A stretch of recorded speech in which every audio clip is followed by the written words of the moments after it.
चले sir start करते हैं। बिस्मिल्लाहिर्रहमानिर्रहीम। Welcome to the first day of this CAF 1 that is financial accounting and reporting 1 workshop और NSS programme. आज के दिन का एजेंडा है कि हमारे पास जो नॉन करंट एसेट से कनेक्टेड या इंटरलिंक्ड स्टैंडर्ड्स हैं, जिसमें IAS 16 property plan and equipment, IAS 20 government grant and government assistance, IAS 23 borrowing cost, IAS 40 investment property और IAS 36 इम्पेयरमेंट ऑफ एसेट्स। ये 5 स्टैंडर्ड्स जो कि मोर और लेस सारे के सारे नॉन करंट एसेट से डील करते हैं, नॉन करंट एसेट से एक दूसरे के ऊपर रिलेटेड, इंटरलिंक या इंटरडिपेंडेंट है। इन स्टैंडर्ड्स को हम कवर कर रहे होंगे। अच्छा, आपके लेवल पे अगर हम FER1 लेवल पे एग्जामिनर का पैटर्न देखिए, एग्जामिनर इन स्टैंडर्ड्स को किस तरह से टेस्ट करता है, तो पिछली अगर आप 8-10 अटेम्प्ट देखें तो IAS 16 का सवाल तो लाजमी टेस्ट होता ही है। तकरीबन 15 से 20 मार्क की वेटेज पे IAS 16 का सवाल, that is property plan and equipment, ये सवाल तो टेस्ट किया ही जाता है। और इसी सवाल में IAS 20, IAS 23, IAS 36, IAS 40 की एडजस्टमेंट्स को भी इनकॉर्पोरेट कर दिया जाता है। एट टाइम्स ऐसा भी होता है कि इन IAS 23, IAS 40, IAS 36 या IAS 40 के अगेंस्ट कोई सेपरेट 8-10 मार्क का सवाल पूछ लिया जाए, या इनसे पर्टेनिंग एडजस्टमेंट को IAS 16 के सवालों में ही जो है मिक्स करके पूछा जाए। तो अगर हम रिसेंट के 8-10 अटेम्प्ट के सवाल देखें तो रिसेंट के 8-10 अटेम्प्ट में जो भी IAS 16 के सवाल पूछे गए उनमें या तो IAS 20, या तो IAS 23, IAS 46, IAS 40 या IAS 36 की मिला जुलाकर 7 एडजस्टमेंट्स कवर की गई है। एक हैंडआउट मैंने आपके साथ शेयर किया जिसमें हमारे पास रिसेंट 8 अटेम्प्ट के IAS 16 property plan and equipment के पास पेपर्स के सवाल आ रहा है। इनको हम from the most recent attempt reverse order में सॉल्व करना स्टार्ट करते हैं। तो अगर आप अपने हैंडआउट के सबसे लास्ट क्वेश्चन पर आए,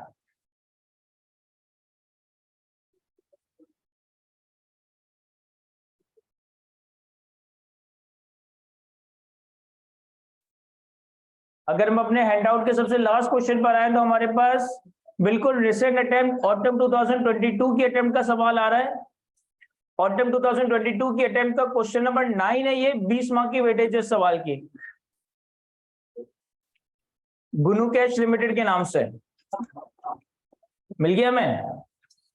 सर सवाल को रीड करने से पहले मैं सवाल के रिक्वायरमेंट को रीड करता हूं। सवाल के रिक्वायरमेंट में हमें कहता है prepare notes on property plan and equipment and investment property for inclusion in the GL financial statement for the year ended 30 June 2022. Comparative figures and column for totals are not required. कहता है इस सवाल में आपको property plan and equipment का note बनाना है, investment property IAS 40 का note बनाना है।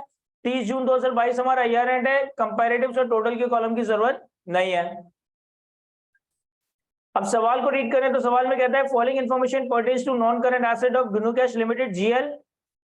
Point number 1, GL purchased a manufacturing plant for rupees 340 million on 1st January 2021.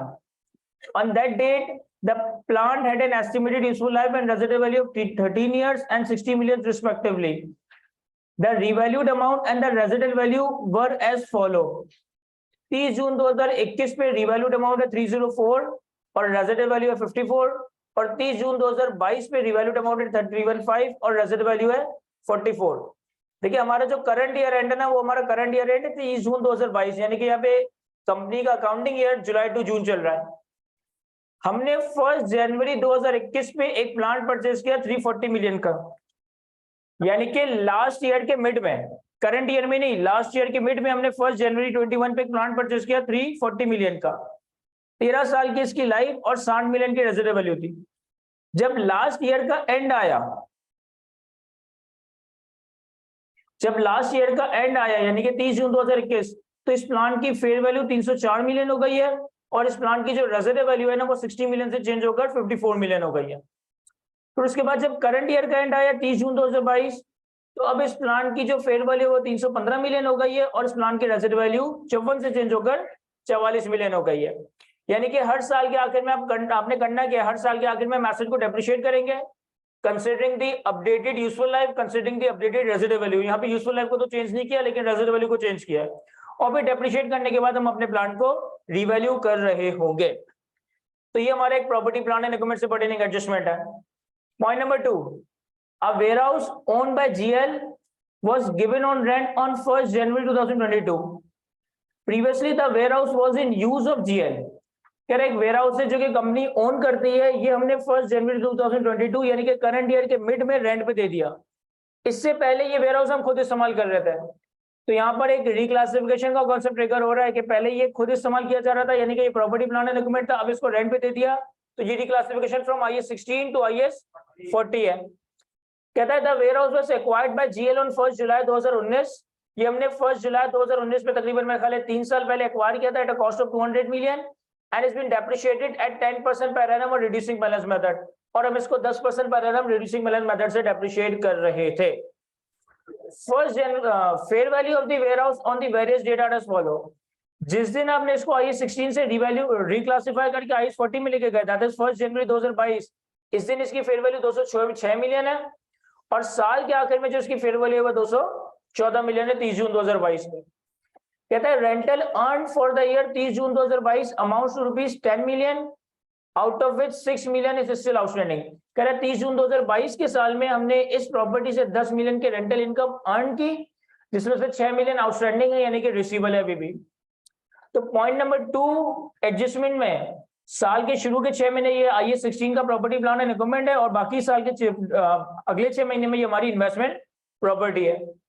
Point number 3, GL acquired a property comprising of 3 showrooms at a total cost of 900 million on 1st October 2021. 40% of the cost of property is attributable to the value of land. Each of the showroom can be leased out separately and has a useful life of 15 years with no residual value. कह रहे हैं हमने 1 अक्टूबर 2021 यानी कि current year में एक showroom purchase किया 900 million का। इस 900 मिलियन का 40% कितना आ रहा है? 360। इस 900 मिलियन का 40% 360 बेसिकली शोरूम के लैंड की कॉस्ट है, और बाकी का 60% जो भी अमाउंट आ रहा है ये शोरूम की बिल्डिंग की कॉस्ट होगी।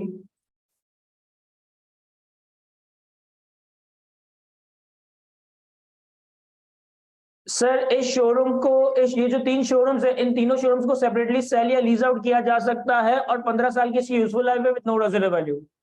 कहता है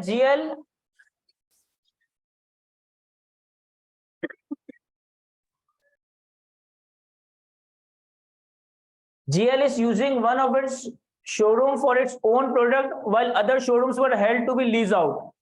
On 1st March 2022, the showrooms were given on monthly rent of 4 million. कह रहा है हमारे पास ये जो हमने शोरूम परचेज किया जिसमें 3 शोरूम्स है, उसमें से एक शोरूम हमने अपने लिए इस्तेमाल किया और बाकी के 2 शोरूम्स को लीज आउट कर दिया, यानी कि रेंट पे दे दिया। तो इसका मतलब है ये पार्शियली ओन ऑक्युपाइड प्रॉपर्टी है कि 1/3 ऑफ द प्रॉपर्टी हम खुद इस्तेमाल कर रहे हैं, यानी कि IAS 16 के तहत कॉन्फर्ट होगी, और 2/3 ऑफ द प्रॉपर्टी हमने रेंट आउट किया हुआ, यानी कि ये IAS 40 के तहत कॉन्फर्ट होगी। On 1 March 2022, 2 showrooms were given on rent, monthly rent of 4 million. The fair value of each showroom is increasing by 3 million each month. ये जो शोरूम्स हैं इनकी फेयर वैल्यू हर महीने 3-3 मिलियन से बढ़ती जा रही है। Other information, cost model is used for subsequent measurement of property plant and equipment except for manufacturing plant for which revaluation model is followed. Sir हमें मालूम है कि IAS 16 में subsequent measurement के लिए हमारे पास या तो cost model या revaluation model है। जो भी subsequent measurement का मॉडल हम अडॉप्ट करते हैं वो लाजिम नहीं है कि हम सारे प्रॉपर्टी प्लान एंड इक्विपमेंट पे अप्लाई करें, लेकिन वो लाजिम है कि वो हमें whole class of property plan and equipment पे अप्लाई करना पड़ेगा। मैं सारे के सारे प्रॉपर्टी प्लान एंड इक्विपमेंट को कॉस्ट मॉडल में रखूं या रिवैल्यूएशन मॉडल में रखूं, ऐसी कोई बात कंपलसरी नहीं है, लेकिन मुझे whole class of property plan and equipment को एक मॉडल में रखना होगा। लाइक अगर मैं व्हीकल को कॉस्ट मॉडल में रखता हूं तो फिर सारी व्हीकल को कॉस्ट मॉडल में रखूंगा। मैं बिल्डिंग को रिवैल्यूएशन मॉडल में रखता हूं तो फिर सारी बिल्डिंग को मुझे रिवैल्यूएशन मॉडल में रखना पड़ेगा। तो इसने कहा है कि हम प्रॉपर्टी प्लान एंड इक्विपमेंट को कॉस्ट मॉडल में रखते हैं, सिवाय मैन्युफैक्चरिंग प्लांट के, मैन्युफैक्चरिंग प्लांट को हमने रिवैल्यूएशन मॉडल में रखना है। Maximum amount is transferred from revaluation surplus to retain earning on annual basis. हर साल जो भी इंक्रीमेंटल डेप्रिसिएशन का अमाउंट होगा वो आपने रिवैल्यूएशन सरप्लस से मूव करवाकर रिटेन अर्निंग में लेकर जाना है। Fair value model is used for subsequent measurement of all investment properties, और कंपनी इन्वेस्टमेंट प्रॉपर्टी को फेयर वैल्यू मॉडल में कैरी करती है। तो एक अच्छा सवाल है जिसमें IAS 16, IAS 40 ये 2 स्टैंडर्ड्स टेस्ट किए गए। IAS 16 में चेंज ऑफ रेजिडुअल वैल्यू का कॉन्सेप्ट है, रिवैल्यूएशन सरप्लस का कॉन्सेप्ट है। IAS 40 में रिक्लासिफिकेशन और फेयर वैल्यू मॉडल का कॉन्सेप्ट टेस्ट किया गया है। एक दफा सवाल को दोबारा से खुद से रीड करें, फिर मैं इसे सॉल्व करता हूं। चलिए सर यहाँ देखिए मैं सॉल्व करवा देता हूँ सवाल को, प्लीज खामोश हो जाएंगे। हमारे पास इस सवाल के रिक्वायरमेंट में हमें एक प्रॉपर्टी प्लांट एंड इक्विपमेंट का नोट बनाना है, तो मैंने आपके सामने प्रॉपर्टी प्लांट एंड इक्विपमेंट के नोट का एक स्ट्रक्चर क्रिएट किया है, जिसमें मैंने कॉस्ट की मूवमेंट दिखाई है, इक्विपमेंट डेप्रिसिएशन की मूवमेंट दिखाई है, फिर इसके बाद कुछ और इन्फॉर्मेशन आएगी, लेकिन मेरे पास बोर्ड पे साइज लिमिटेड है, तो उसके बाद हम WTV at the start of the year, WTV at the end of the year, कौन सा डेप्रिसिएशन मेथड है, कितनी यूजफुल लाइफ है, कौन सा सब्सिक्वेंट मेजरमेंट का मॉडल है, ये सारी इन्फॉर्मेशन भी अपने प्रॉपर्टी प्लान एंड इक्विपमेंट के नोट में प्रेजेंट कर रहे होंगे। लेकिन चूंकि यहाँ पे स्पेस लिमिटेड है, तो वो बातें मैंने लिखी नहीं है, वो मैं आगे जाके लिख दूंगा। और इसी तरह से हम एक इन्वेस्टमेंट प्रॉपर्टी का भी नोट बना रहे होंगे। अब सवाल ये है कि यहाँ पे कितनी चीजें हैं जो कि हमारे इस प्रॉपर्टी प्लान एंड इक्विपमेंट और इन्वेस्टमेंट प्रॉपर्टी के नोट में प्रेजेंट होगी। सबसे पहले अगर आप पॉइंट नंबर 1 देखें, तो पॉइंट नंबर 1 में हमारे पास एक मैन्युफैक्चरिंग प्लांट था, और ये मैन्युफैक्चरिंग प्लांट हमारा अपना यानी कि सेल्फ यूज में था। तो ये मैन्युफैक्चरिंग प्लांट हमारे पास प्रॉपर्टी प्लांट एंड इक्विपमेंट के नोट में आना चाहिए, तो मैन्युफैक्चरिंग प्लांट एक प्रॉपर्टी प्लांट एंड इक्विपमेंट आ जाएगा। पॉइंट नंबर 2 में हमारे पास वेयर हाउस का जिक्र किया जा रहा था। अच्छा, पॉइंट नंबर 2 में जो हमारा वेयर हाउस था, ये साल के शुरू के 6 महीने प्रॉपर्टी प्लांट एंड इक्विपमेंट और अगले 6 महीने इन्वेस्टमेंट प्रॉपर्टी था। तो मैं वेयर हाउस का कॉलम IAS 16 में भी बनाता हूं, और फिर ड्यूरिंग द ईयर से रिक्लासिफाई करके हम IAS 40 में भी लेके चले जाएंगे। इसके बाद पॉइंट नंबर 3 में शोरूम्स का जिक्र था। शोरूम्स टोटल 3 शोरूम परचेज किए थे, जिसमें से 1/3 शोरूम यानी कि एक शोरूम हमारे सेल्फ यूज में था, 2 शोरूम हमने रेंट पे दिए थे। तो इसका मतलब है कि शोरूम भी इन्वेस्टमेंट प्रॉपर्टी में भी आएगा, IAS 16 property plant and equipment भी आएगा। अच्छा, शोरूम में इटसेल्फ 2 एलिमेंट्स हैं, एक लैंड का एलिमेंट है, एक बिल्डिंग का एलिमेंट है। तो मैं इसे ब्रेक करके दिखा रहा हूं कि हमारे पास जो शोरूम है, इस शोरूम की लैंड और इस शोरूम की बिल्डिंग। सर ऐसा क्यों कर रहे हैं हम, लैंड और बिल्डिंग के एलिमेंट को सेपरेट क्यों कर रहे हैं? लैंड और बिल्डिंग के एलिमेंट को सेपरेट इस वजह से कर रहा हूं क्योंकि जो लैंड वाला एलिमेंट है वो हमारा डेप्रिशिएट नहीं हो रहा होगा, जबकि बिल्डिंग वाला एलिमेंट हमारा डेप्रिशिएट भी हो रहा होगा। और investment property fair value model में तो डेप्रिसिएशन है ही नहीं, तो यहाँ पे मैं शोरूम का एक ही कॉलम बना सकता हूं। टोटल का कॉलम इन्होंने कह दिया था कि टोटल की कॉलम की आपको जरूरत नहीं है। अब एक एक एडजस्टमेंट को रीड करते हैं और अकॉर्डिंगली एक एक एडजस्टमेंट को मैनेज करने की कोशिश करेंगे। हमारा जो ईयर एंड है वो है 30 जून 2022। 30 जून 2022 का मतलब है 1 जुलाई 2021 से लेकर 30 जून 2022।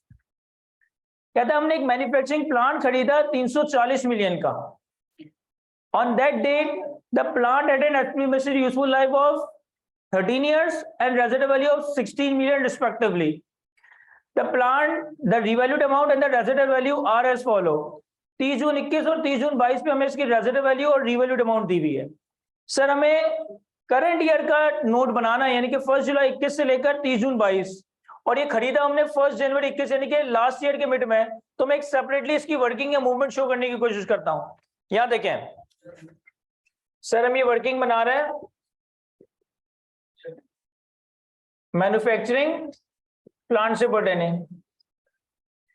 हमने क्या होगा कि 1 जनवरी 21 पे मैन्युफैक्चरिंग प्लांट खरीदा eight a cost of 340 million. 13 साल की इसकी लाइफ थी, 60 मिलियन की रेजिडुअल वैल्यू थी डे 1 पे। लेकिन जब पहले साल का आखिर आया यानी कि 30 जून 2021 आया, तो हमने 2021 का डेप्रिसिएशन चार्ज करना था। तो 2021 का डेप्रिसिएशन हम कैसे चार्ज करेंगे? सर 340 माइनस 30 जून 2021 में जो हमारी रेजिडुअल वैल्यू का एस्टीमेट था, 30 जून 21 में हमारी रेजिडुअल वैल्यू का एस्टीमेट कितना था? 54 है ना, क्या 60? 54। सर 13 साल की लाइफ थी और हमें 6 महीने का डेप्रिसिएशन चार्ज करना है, तो मेरे पास 6 महीने का डेप्रिसिएशन आ जाएगा कितना? 11। सर 11 का डेप्रिसिएशन चार्ज करने के बाद 30 जून 21 पे हमारे पास कैरिंग वैल्यू आ जाएगी 329। अच्छा, फिर आप सिर्फ इसे 30 जून 21 पे डेप्रिशिएट नहीं बल्कि 30 जून 21 पे रीवैल्यू भी कर रहे होंगे, तो 30 जून 21 पे इसकी फेयर वैल्यू कितनी है? 304। समझ आ रहा है पूरी क्लास को कि क्या चल रहा है? सर अगर इस एसेट को मुझे 30 जून 21 पे फेयर वैल्यू पे लाना है and that fair value is 304, तो सर हमें रिवैल्यूएशन लॉस रिकॉर्ड करना है, क्योंकि जिंदगी में पहली बार ही रिवैल्यू हो रहा है और डाउनवर्ड रिवैल्यू हो रहा है, तो मुझे वो वर्किंग करने की जरूरत नहीं है। मैं सारा का सारा रिवैल्यूएशन लॉस P&L में रिकॉर्ड कर दूं। 25 सर 25 का रिवैल्यूएशन लॉस आपने P&L में रिकॉर्ड किया और आप अपने एसेट को फेयर वैल्यू पे लेकर आ गए हो। इसके बाद हमारा करंट ईयर स्टार्ट होता है। तो सर करंट ईयर में आप 2022 का डेप्रिसिएशन रिकॉर्ड करोगे। अब एसेट की फेयर वैल्यू है 304। सर अब इसकी रेजर्व वैल्यू कितनी है? 44। तो साल के स्टार्ट की carrying value fair value minus 44। Sir इसकी लाइफ कितनी है?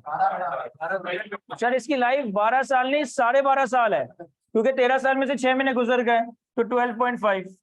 तो ये हमारे पास इस साल का डेप्रिसिएशन आ जाएगा 20.8। सर 20.8 का डेप्रिसिएशन चार्ज करने के बाद 30 जून 22 पे एसेट की कैरिंग अमाउंट आ जाएगी 283.2। सर इसे सिर्फ करंट ईयर में डेप्रिशिएट नहीं करेंगे, बल्कि करंट ईयर में भी इसको फेयर वैल्यू पे लेकर आएंगे। करंट ईयर के एंड पे इसकी फेयर वैल्यू कितनी है? 315। तो मुझे 283.2 के एसेट को 315 पे लेकर आना है। सर 30 जून 2022 की फेयर वैल्यू पे लेकर आना है। अब 283.2 से अगर 315 पे एसेट लाना है तो कितना अपवर्ड गेन आ रहा है? 31.8। कहां लेके जाएंगे इसे? सर P&L में भी जाएगा, OCI रिवैल्यूएशन सरप्लस में भी जाएगा, लेकिन बाइफरकेट कैसे होगा? सर या तो आप हिस्टोरिकल कॉस्ट वर्कआउट करके देख लें, या तो आप इसकी हिस्टोरिकल कॉस्ट वर्कआउट करके देख लें, या ये देख लें कि इन एक साल में हमने कितना benefit in the form of reduced depreciation enjoy किया है due to revaluation loss last year. मैं क्या कह रहा हूं? मैं ये कह रहा हूं कि देखो, अगर मैं 30 जून 22 पे इसकी हिस्टोरिकल कॉस्ट निकालूं, यार 30 जून 22 पे इसकी हिस्टोरिकल कॉस्ट क्या होनी चाहिए? सर हिस्टोरिकल कॉस्ट क्या होती है? हिस्टोरिकल कॉस्ट का मतलब है कि अगर एसेट कभी रिवैल्यू ना हुआ हो, इंपेयर ना हुआ हो, सिर्फ डेप्रिशिएट हुआ हो, तो जो भी इसकी कॉस्ट आएगी वो हिस्टोरिकल कॉस्ट है। सर हमने 30 जून 21 पे डेप्रिशिएट करके 329 पे लाए थे, फिर हम रिवैल्यू करके 304 पे लाए थे। हिस्टोरिकल कॉस्ट कैलकुलेट करने के लिए मैं रिवैल्यूएशन के इंपैक्ट को इग्नोर कर दूं? सर मैं क्या करूं कि 329 की कैरिंग अमाउंट थी 30 जून 21 पे, इसमें से माइनस कर दूं 329 माइनस 44 डिवाइडेड बाय 12.5, तो ये हमारे पास 30 जून 22 पे हिस्टोरिकल कॉस्ट आ जाएगी। देखिए मैंने क्या करा, ओरिजिनल कॉस्ट, पहले 6 महीने का डेप्रिसिएशन, 30 जून 21 पे कैरिंग अमाउंट। हिस्टोरिकल कॉस्ट हम कैलकुलेट करते हैं एज इफ के एसेट कभी रीवैल्यू या इंपेयर ना हुआ, तो इसको इग्नोर कर दिया। अगर इसको इग्नोर कर देते तो कैरिंग अमाउंट कितनी होती है 30 जून 21 पे? 329। और 329 का एसेट अगर 22 में डेप्रिशिएट होता तो 329 माइनस 44 की updated reserve value divided bye 12.5 साल की लाइफ। तो अगर मैं 329 में से एक साल का डेप्रिसिएशन 22 का माइनस कर दूं तो 30 जून 22 पे हिस्टोरिकल कॉस्ट आ जाएगी कितना? 306.2। ये हमारी हिस्टोरिकल कॉस्ट है। सर हमारे एसेट की कैरिंग वैल्यू कितनी है? 383.2। कैरिंग वैल्यू 306.2 से कम है, इसे आप नीचे लिख दें, that is 208.2। Sir fair value कितनी है? सर फेयर वैल्यू 315 है, यानी कि फेयर वैल्यू हिस्टोरिकल कॉस्ट से ज्यादा है, इसे हिस्टोरिकल कॉस्ट के ऊपर लिख दें। अब हमारी कैरिंग वैल्यू ये है, हमें एसेट को फेयर वैल्यू पे लाना है। हमारी कैरिंग वैल्यू ये है, हमें एसेट को फेयर वैल्यू पे लाना है। हमने रूल क्या पढ़ा है? सर रूल ये पढ़ा है कि हिस्टोरिकल कॉस्ट से नीचे जो भी डिफरेंस होगा वो P&L में जाएगा, हिस्टोरिकल कॉस्ट से ऊपर जो भी डिफरेंस होगा ये आपका रिवैल्यूएशन सरप्लस में जाएगा। तो 306.2 माइनस 208.2, 306.2 माइनस 208.2, 20। अच्छा सॉरी, ये 283 है, 283.2, 283 और 306.2 का डिफरेंस 23। सर 23 P&L में जाना चाहिए और 306.2 और 315 का डिफरेंस 8.8, ये इंपैक्ट हमारा रिवैल्यूएशन सरप्लस में जाना चाहिए। यानी कि जब मैं एसेट को 283.2 से 315 पे लाऊंगा तो मैं रिवैल्यूएशन गेन पीएनएल में रिकॉर्ड करूंगा 23 और मैं रिवैल्यूएशन सरप्लस ओसीआई में रिकॉर्ड करूंगा 8.8। अच्छा ये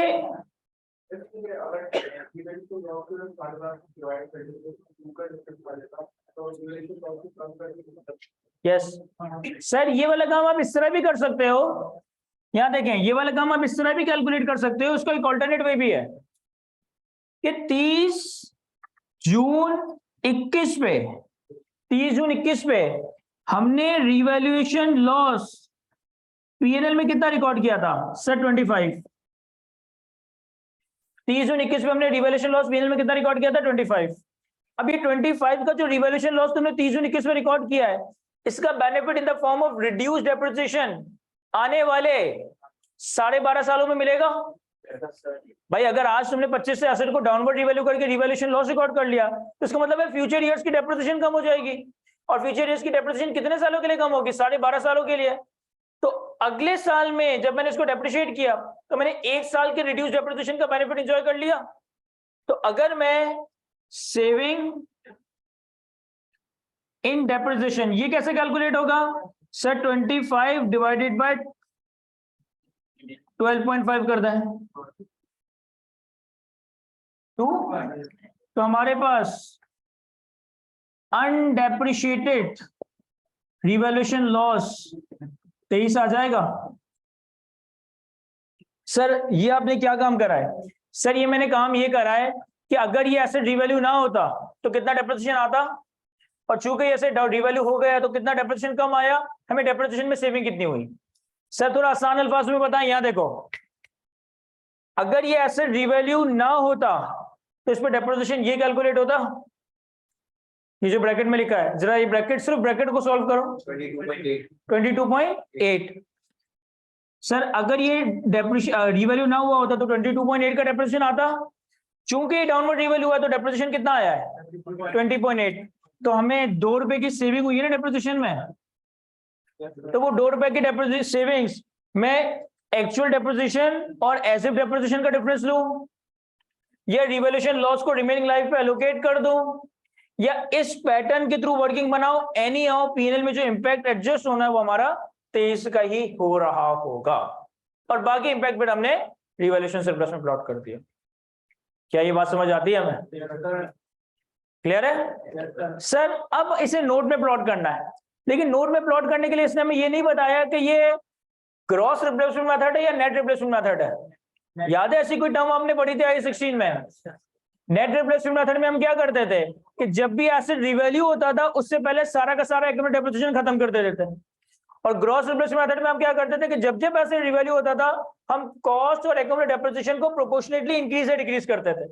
तो यहाँ पे मैं नेट रिप्लेसमेंट मेथड फॉलो कर लेता हूँ।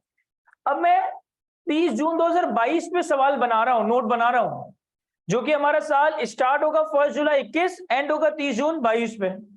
साल के पहले दिन हमारे एसेट की वैल्यू हमारी बुक्स में कितनी आ रही होगी? 329 या 304?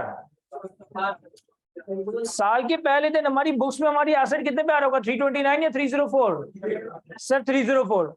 तो मैं कॉस्ट का ओपनिंग 304 लिख दूं और एक्यूमुलेटेड डेप्रिसिएशन का ओपनिंग 0। सर एक्यूमुलेटेड डेप्रिसिएशन का ओपनिंग 0 क्यों? देखो पिछले साल 340 का एसेट रिकॉर्ड हुआ, फिर 11 का डेप्रिसिएशन रिकॉर्ड हुआ होगा, तो एंट्री बनी होगी depreciation expense debit accumulated depreciation credit. फिर पिछले साल के आखिर में तुम्हें 25 से एसेट को डाउनवर्ड रिवैल्यू करना है, तो जब तुमने डाउनवर्ड रिवैल्यू किया होगा तो तुमने एक्यूमुलेटेड डेप्रिसिएशन को नॉक ऑफ कर दिया होगा, तो एक्यूमुलेटेड डेप्रिसिएशन खत्म। फिर तुमने डाउनवर्ड रिवैल्यू किया होगा और अपने एसेट को 304 पे लेकर आ गए होगे, तो करंट ईयर के स्टार्ट में opening cost 304, opening accumulated depreciation 0, और यहाँ पे WDV at the start of the year 304। अब करंट ईयर में क्या हुआ? सर करंट ईयर में कोई एडिशन, डिलीशन, रिक्लासिफिकेशन नहीं हुई। करंट ईयर में हमने क्या किया सर? करंट ईयर में पहले आपने 20.8 से डेप्रिशिएट किया, तो जब आपने 20.8 से डेप्रिशिएट किया तो डेप्रिसिएशन के कॉलम में 20.8 का डेप्रिसिएशन एक्सपेंस आ जाएगा। डेप्रिसिएशन करने के बाद आपने एसेट को अपवर्ड रिवैल्यू किया, लेकिन अगेन अगर मैं नेट रिप्लेसमेंट मेथड फॉलो कर रहा हूं तो जब मैं एसेट को रिवैल्यू करूंगा उससे पहले एक्यूमुलेटेड डेप्रिसिएशन को नॉक ऑफ करूंगा। तो हमारे पास एक्यूमुलेटेड डेप्रिसिएशन में 20.8 रखा हुआ है, इसको हम अदर एडजस्टमेंट के नाम से 20.8 एक्यूमुलेटेड डेप्रिसिएशन और 20.8 कॉस्ट से नॉक ऑफ कर दें। हम नॉकिंग ऑफ की एंट्री क्या बनाते हैं, accumulated depreciation debit cost credit. तो मैंने एक्यूमुलेटेड डेप्रिसिएशन भी खत्म कर दिया, कॉस्ट भी खत्म कर दी। समझ आ रही है हमें? अब ये एडजस्टमेंट करने के बाद होता कुछ भी नहीं है, तुम्हारे एसेट की कैरिंग वैल्यू कॉस्ट बराबर हो जाती है। तो तुम्हारा एसेट 283.2 पे आ गया। अब तुम्हें 283.2 से एसेट को बढ़ाकर 315 पे लाना है, जिसमें से 23 का इंपैक्ट पीएनएल में जाएगा, 8.8 का इंपैक्ट रिवैल्यूएशन सरप्लस में जाएगा।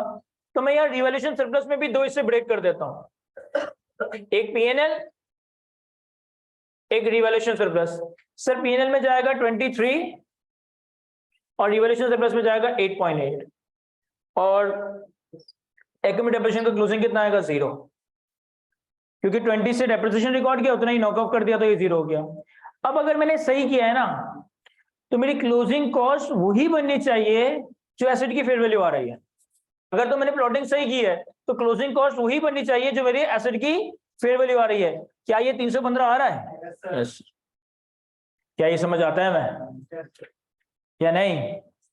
सर ये हमारी एडजस्टमेंट नंबर 1 कंप्लीट होती है। कॉपी करें इसे तो फिर हम एडजस्टमेंट नंबर 2 पर आते हैं। अच्छा सर एडजस्टमेंट नंबर 2 पर आते हैं, लेकिन एडजस्टमेंट नंबर 2 से पहले आपके नोट में क्या नेसेसरी बातें आनी है वो सारी बातें आप एक जगह प्लॉट कर देते हैं।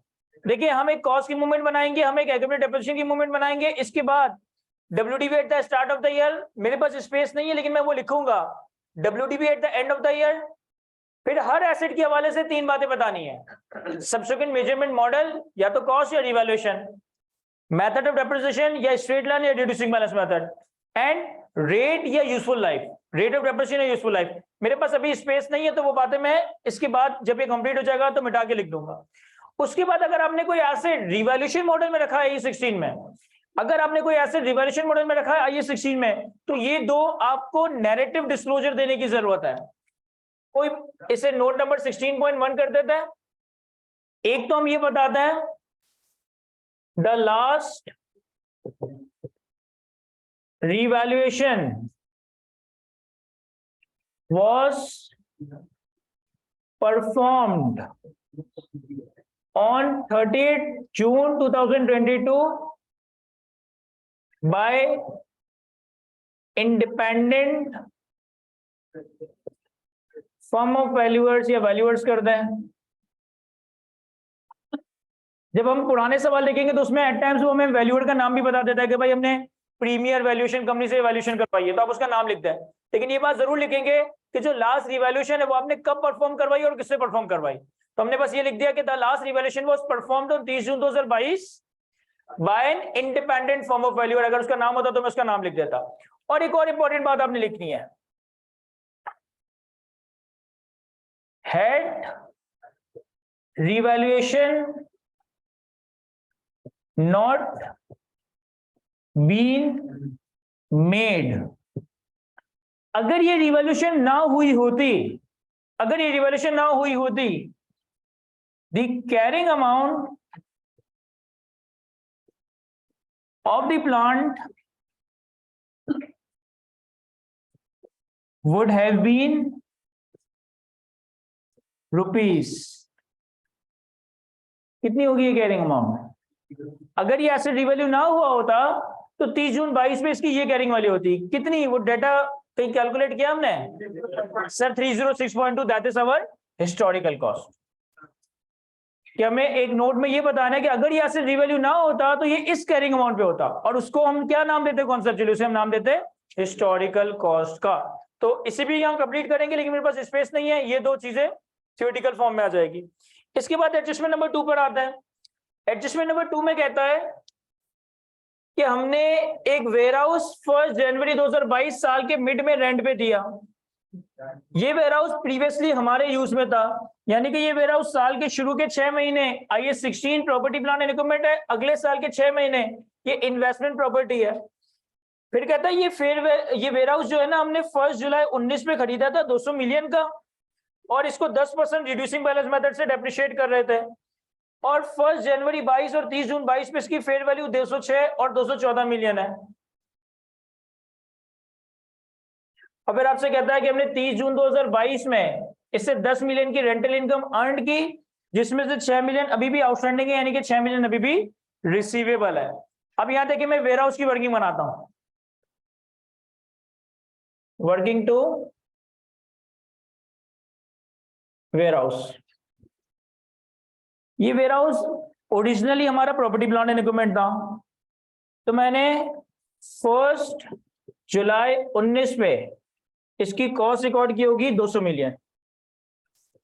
अच्छा, अगर आप सवाल की अदर इंफॉर्मेशन नंबर 1 को देखें ना, अदर इंफॉर्मेशन बुलेट 1, तो उन्होंने कहा है कि हम प्रॉपर्टी प्लांट एंड इक्विपमेंट को कॉस्ट मॉडल में रखेंगे सिवाय मैन्युफैक्चरिंग प्लांट के, यानी मैन्युफैक्चरिंग प्लांट के अलावा बाकी property plant and equipment cost model में जाएंगे। तो हमने 1 जुलाई 19 पे 200 मिलियन का वेयर हाउस खरीदा।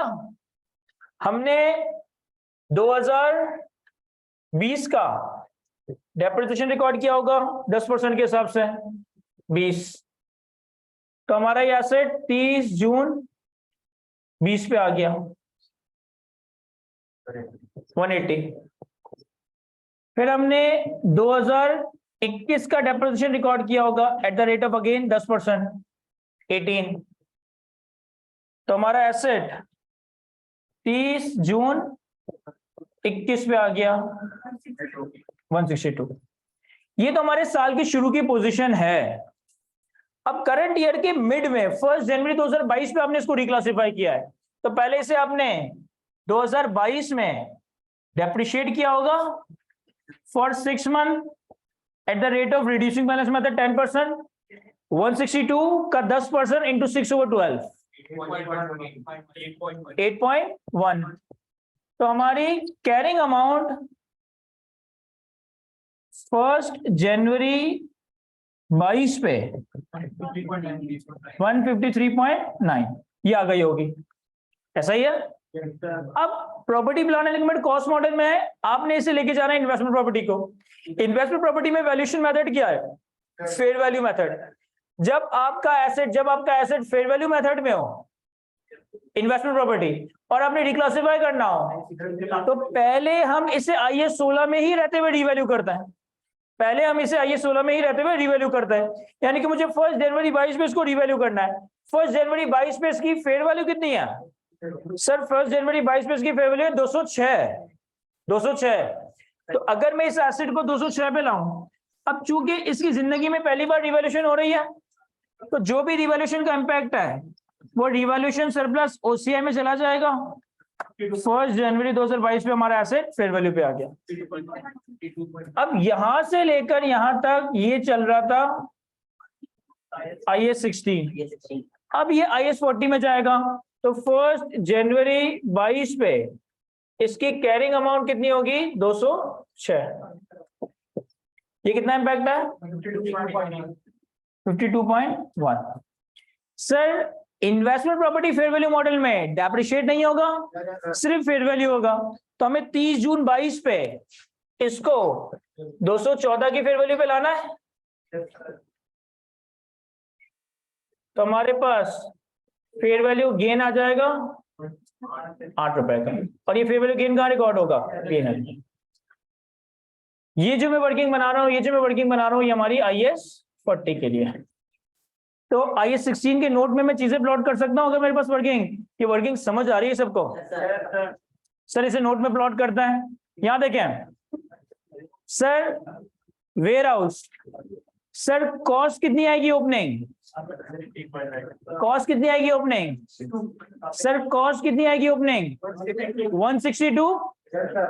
सर तो फिर एक्यूमुलेटेड डेप्रिसिएशन का क्या काम? 180 आएगी। साल के शुरू में कॉस्ट कितनी आएगी? 162 या 180? सर सारे सुने, साल के शुरू में कॉस्ट कितनी आएगी आलियान? 162 या 180? सर 200 आएगी,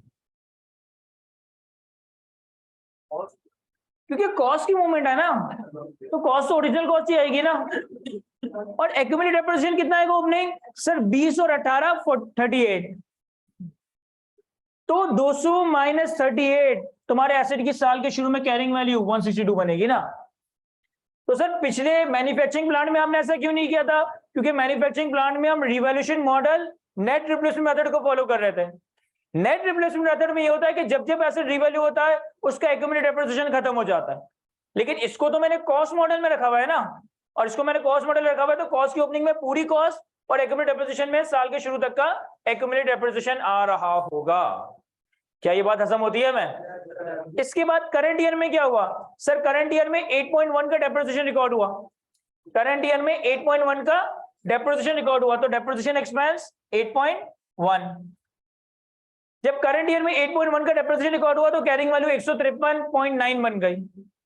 अब आपने इसको करना है रीवैल्यू। वैसे तो ये कॉस्ट मॉडल में है, लेकिन चूंकि IAS 16 से IAS 40 में रिक्लासिफाई हो रहा है, सिर्फ इस वजह से ये रीवैल्यू हो रहा है। तो जब हम रिवैल्यूएशन करेंगे तो नेट रिप्लेसमेंट मेथड के तहत कॉस्ट और एक्यूमुलेटेड डेप्रिसिएशन को नॉक ऑफ कर देंगे। सर एक्यूमुलेटेड डेप्रिसिएशन है कितना? 38 और 8.1 46.1। तो 46.1 से मैं अपनी एक्यूमुलेटेड डेप्रिसिएशन को खत्म कर दूं, 46.1 से मैं अपनी कॉस्ट को खत्म कर दूं। देखो इस एडजस्टमेंट से ना अकाउंट्स की सेहत पे कोई फर्क नहीं पड़ता। तुम एसेट और उसके कॉन्ट्रा अकाउंट को नॉक ऑफ कर देते हो, accumulated depreciation debit, cost credit, तो कोई फर्क नहीं पड़ता नेट एसेट्स पे, बस कॉस्ट और उसका कॉन्ट्रा अकाउंट नॉक ऑफ हो जाता है। मैं रिपीट कर रहा हूं, साल के शुरू में 200 की कॉस्ट, साल के शुरू में 20 और 18 2020 और 2021 का डेप्रिसिएशन पिछले सालों में रिकॉर्ड हुआ है, तो एक्यूमुलेटेड डेप्रिसिएशन 38। फिर करंट ईयर में 8.1 का डेप्रिसिएशन, तो करंट ईयर में डेप्रिसिएशन एक्सपेंस 8.1। फिर उसके बाद रीवैल्यू करना है। रीवैल्यू करने के लिए नेट रिप्लेसमेंट मेथड के लिए कॉस्ट और एक्यूमुलेटेड डेप्रिसिएशन को नॉक ऑफ करेंगे। तो मैंने देखा कि एक्यूमुलेटेड डेप्रिसिएशन कितना है? 38 ओपनिंग, 8.1 करंट ईयर, तो टोटल 46.1। 46.1 से मैंने accumulated depreciation debit, cost credit कर दिया। अब ये एंट्री रिकॉर्ड करने के बाद मेरे एसेट की कैरिंग वैल्यू और कॉस्ट बराबर हो गई है, और वो कितनी हो गई है? वो गई है 153.9। क्या ये समझ आता है? मैं अब हम इसको रिवैल्यू कर रहे हैं कितने से? 52.1। तो 52.1 की रिवैल्यूएशन का इंपैक्ट, रिवैल्यूएशन सरप्लस में जाना है। 52.1 की रिवैल्यूएशन का इंपैक्ट रिवैल्यूएशन सरप्लस में जाना है। अगर तो मैंने सब कुछ सही किया ना यहां तक, तो एक्यूमुलेटेड डेप्रिसिएशन का क्लोजिंग तो 0 हो जाएगा, एक्यूमुलेटेड डेप्रिसिएशन का क्लोजिंग 0 हो जाएगा, और कॉस्ट का क्लोजिंग 206 आना चाहिए। जरा चेक करो क्या ये 206 आ रहा है? यस, ये 206 आ रहा है। लेकिन मैं यहाँ 206 लिखूंगा नहीं, क्योंकि ये तो रिक्लासिफाई हो गया ना, IAS 16 से उठकर IAS 40 में चला गया। तो मैंने यहाँ एक रिक्लासिफिकेशन का लाइन आइटम डाल दिया था। इस 206 को मैं यहाँ पे नेगेटिव, तो ये भी 0 हो जाएगा। पहले मैंने सिर्फ चेक किया ये 206 बन भी रहा है या नहीं, तो मैंने 1 2 3 इन 3 नंबर का टोटल किया तो वो 206 बन रहा है। लेकिन अब ये IAS 16 की क्लोजिंग कॉस्ट नहीं है, क्योंकि ये रिक्लासिफाई होकर IAS 40 में चला गया, तो मैंने रिक्लासिफिकेशन इसे 0 करके बाहर कर दिया। अब जब हम IAS 40 का नोट बनाएंगे तो फिर उसमें हमारे पास ये 206 as a reclassified amount show हो रहा होगा। यहां देखिए मैं IAS 40 का भी नोट बना देता हूं हाथों हाथ। सर IAS 40 के नोट में हमारे पास कौन सा मॉडल चल रहा है? Fair value model. तो अब फेयर वैल्यू मॉडल में तुम्हें कॉस्ट और एक्यूमुलेटेड डेप्रिसिएशन की मूवमेंट बनाने की जरूरत नहीं है, क्योंकि तुम फेयर वैल्यू मॉडल फॉलो कर रहे हो ना। तो हमारे पास opening as at 1 July 21, addition, deletion, reclassification, fair value gain और लॉस, और क्लोजिंग एज एट 30 जून 22। हमने ये 206 का वेयरहाउस यहां रिक्लासिफाई किया, तो वो वेयरहाउस में रिक्लासिफिकेशन के कॉलम में आ जाएगा, ये IAS 40 में आ गया। फिर IAS 40 में इस पे कितना गेन है? 8 रुपए का, तो फेयर वैल्यू का गेन 8 रुपए दिखा दो, तो क्लोजिंग ये 214 पे आ गया। क्या ये समझ आता है? मैं अच्छा, यहां तक हमारी एडजस्टमेंट नंबर 2 कंप्लीट होती है। कॉपी करने से फिर मैं एडजस्टमेंट नंबर 3 पे आता हूं। इसी तरह यहां पे भी ये वाला जुमला लिख देंगे, रिवैल्यूएशन वाला। IAS 40 में फेयर वैल्यू मॉडल फॉलो कर रहे हैं और इसको रिवैल्यूएशन इंडिपेंडेंट वैल्यू से करवाइए। ये बात IAS 40 के नोट में आ जाएगी। तो एक में नोट देता हूं 17.1 investment properties are carried at fair value at each year end, कि मैं हर साल के आखिर में इन्वेस्टमेंट प्रॉपर्टीज को फेयर वैल्यू पे कैरी करता हूं। And 17.2 the last revaluation was performed on 30 June 22 by an independent firm of valuers।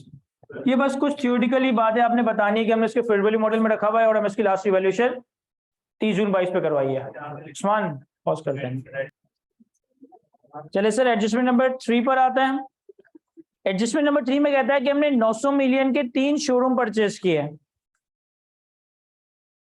तो वर्किंग 3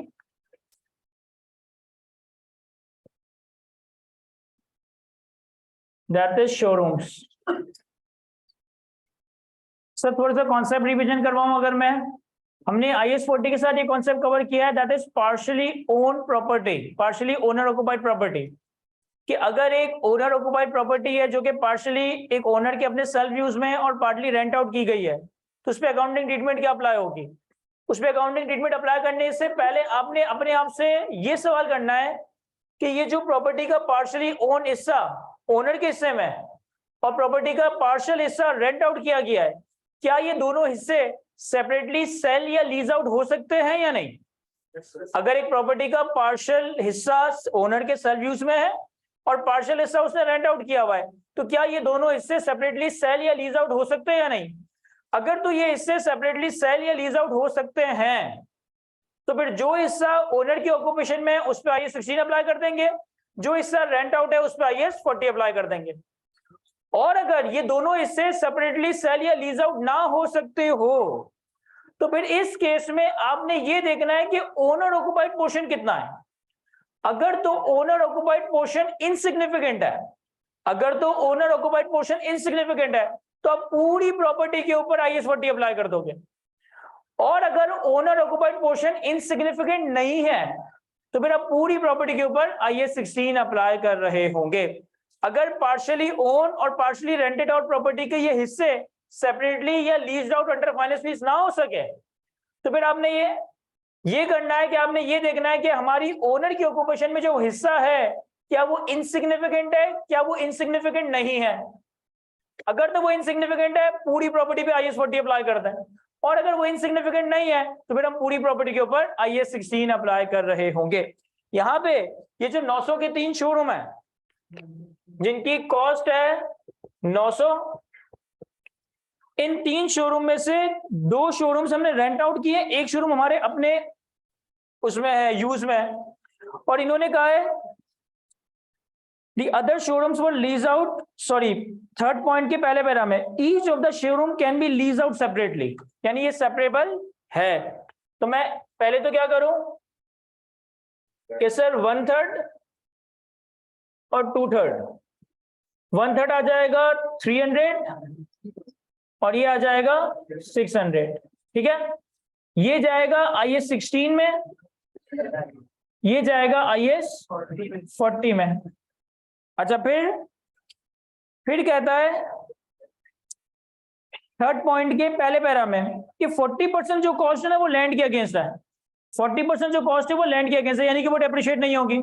तो इस 300 को मैं 40% 60% में बाइफरकेट कर दो कि यार ये लैंड के अगेंस्ट है कितना 120 और ये बिल्डिंग के अगेंस्ट है कितना 180।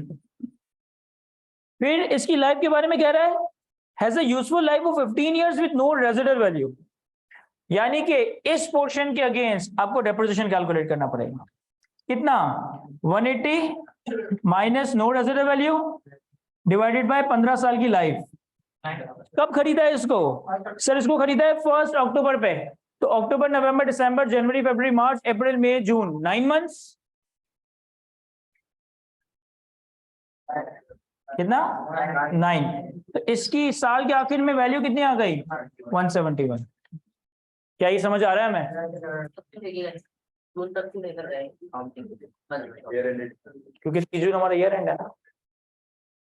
अच्छा, फिर आपसे थर्ड पॉइंट के थर्ड लाइन में कहता है the fair value of each showroom is increasing by 3 million each month. ये जो बाकी के फेयर वैल्यू जो भी शोरूम्स हैं इनकी हर महीने फेयर वैल्यू 3 मिलियन से बढ़ रही है। हमने कब खरीदे थे? 1 अक्टूबर 2021 पे। तो 1 अक्टूबर 2021 से 30 जून 22 तक 9 महीने गुजर गए। तो 9 महीने में अगर 3-3 रुपए के हिसाब से फेयर वैल्यू बढ़ रही है तो एक शोरूम की फेयर वैल्यू में 27 की फेयर वैल्यू का इंक्रीज आया है। तो 2 शोरूम की फेयर वैल्यू में देखो 9 मंथ्स मल्टीप्लाई बाय 3 का fair value gain per month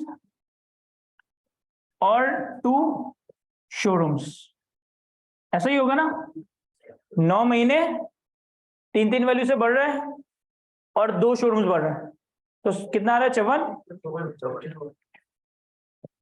इसकी वैल्यू कितनी हो गई 654। बस नंबर्स कैलकुलेट हो गए, यहाँ पे से प्लॉट करना है। पहले इन्वेस्टमेंट प्रॉपर्टी के नोट में हाथों हाथ प्लॉट कर देता हूं। सर इसमें लैंड का ऐसा नहीं होगा, इसने कहा है ना the fair value of each showroom, तो मैं समझ रहा हूँ कि ये जो 3 मिलियन का कंपोनेंट दे रहा है ये लैंड और बिल्डिंग दोनों का दे रहा है। पर अगर मैं ये भी समझू ना कि सिर्फ बिल्डिंग का भी कंपोनेंट है तो भी कैलकुलेशन तो ऐसे ही होगी ना। सही है। अब यहाँ देखें, पहले इन्वेस्टमेंट प्रॉपर्टी के नोट को प्लॉट करते हैं अगर, तो इन्वेस्टमेंट प्रॉपर्टी के नोट में ओपनिंग कुछ नहीं आएगा, एडिशन में कॉस्ट आ जाएगी कितनी 600, ओपनिंग 0, एडिशन कॉस्ट 600, डिलीशन कोई नहीं है, रिक्लासिफिकेशन कोई नहीं है, फेयर वैल्यू का गेन कितना है 54 और साल के आखिर में वैल्यू कितनी हो गई 654। क्या ये समझ आ रहा है? मैं इसे यहां प्लॉट करें पीबी के नोट में, सर ओपनिंग कुछ नहीं है, 300 की total addition property plant and equipment में, लेकिन इस 300 की भी 2 हिस्से हैं, लैंड अलग बिल्डिंग अलग। तो मैं एडिशन में लैंड में 120, बिल्डिंग में 180, और उसके बाद सिर्फ ये डेप्रिशिएट हो रहा है तो कॉस्ट की मूवमेंट में और कुछ भी नहीं आएगा। ये क्लोजिंग कॉस्ट आ गई 120, क्लोजिंग लैंड आ गया 180। सर लैंड तो डेप्रिशिएट भी नहीं होगा तो इक्विपमेंट डेप्रिसिएशन में भी कुछ नहीं आएगा। बिल्डिंग पे डेप्रिसिएशन कितना कैलकुलेट किया आपने 9, तो डेप्रिसिएशन फॉर द ईयर 9 और क्लोजिंग इक्विपमेंट डेप्रिसिएशन भी 9। ये शोरूम साल के शुरू में नहीं था, तो ओपनिंग डेप्रिसिएशन ओपनिंग WDV भी मैंने 0 कर दिया। अब इस नोट को मुझे कंप्लीट करना है, आप लोग कॉपी कर लेंगे तो उसके बाद मैं इसको कंप्लीट कर लूंगा, 4-5 लाइन का डेटा और आएगा। सर एक बात और हमें लिखनी चाहिए यहाँ पे कि जो इन्वेस्टमेंट प्रॉपर्टी से रेंटल इनकम्स आ रही हैं, इन्वेस्टमेंट प्रॉपर्टी से रेंटल इनकम्स आ रही है, उसे भी हम इन्वेस्टमेंट प्रॉपर्टी के नोट में दिखा देंगे। तो मैं लिख देता हूं 17.3 the rental incomes from investment properties for the year ended 30 June 2022 is rupees. Sir कितनी रेंटल इनकम है? देखिए पॉइंट नंबर 2 में अगर आप पॉइंट नंबर 2 की लास्ट लाइन रीड करें, rental earn for the year is 10 million, तो पॉइंट नंबर 2 की रेंटल इनकम 10 मिलियन है जो हमारा वेयर हाउस था। और पॉइंट नंबर 3 की अगर सेकंड रो रीड करें, GL is using one of its showroom and while other showrooms were held to be leased out. On 1st March 2 showrooms were given on monthly rent of 4 million. तो मार्च अप्रैल मई जून 4 महीने, 6 महीने कहां से? मार्च अप्रैल मई जून 4 महीने। एक showroom का किराया, sorry the 2 showrooms were given on rent, ये दोनों शोरूम का किराया है, तो 4 महीने 4 मिलियन प्लस 4 into 4 16 हो जाएगा। सर ये समझ आ रहा है ना सबको मैं क्या कर रहा हूं? तो 16 मिलियन शोरूम्स का, 10 मिलियन वेयर हाउस का, तो ये आ गया 26 मिलियन। सर 6 आउटस्टैंडिंग है तो सर 6 आउटस्टैंडिंग है, इसको लिखने की जरूरत नहीं है, वो अदर रिसीवेबल में कहीं ना कहीं आ रहा होगा।